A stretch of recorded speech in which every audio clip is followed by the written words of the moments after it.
challenge everyone. And what can happen right now is by you listening to this and educating yourself about the truth and about what is really going on in our world, you can help to calm people down when this disclosure comes out, because some of the material is so upsetting that there will be people who do not want to get out of bed. They do not want to eat.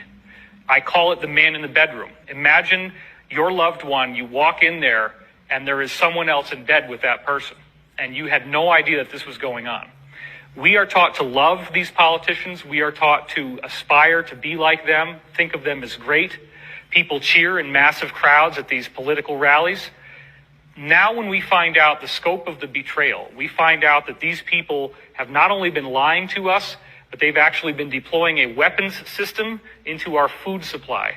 They've deliberately added things to processed food that decreases lifespan, increases lethargy, fatigue, laziness, decreases your IQ, decreases your motivation. That's why it's very important to eat organic food, to try to eat as natural of a diet as possible, stay away from the processed stuff. This is a war. These people are trying to kill us. And if you can understand that, then recognize that once the truth comes out, it will be in the context, very likely, of these people having been arrested on a massive level. There's all kinds of logistics about how that's going to be done, when that's going to be done. But we do expect, there are certain things I can say. We do expect there's going to be a blackout. We do expect that all the power is going to go off for a while. During the time that the power goes out, there very likely will be military operations taking place in all of the major American cities. Those operations will most likely be occurring in places where this financial cabal is concentrated the most, and you can kind of interpolate from that what I'm saying. It is very likely that the lights will not be turned back on until the operation has been completed. So everyone is being advised to have approximately 2 weeks of storable food and water on hand, because there may be a temporary disruption of goods and services.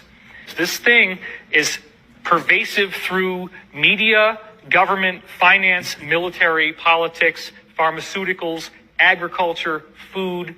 It's a very complex problem. And a lot of people immediately want to look away when they encounter this information. They say, this is overwhelming. In fact, and she's given me permission to say this now, my own mother, when I would talk to her about this, she said, David, I don't want to live in a world where this is true.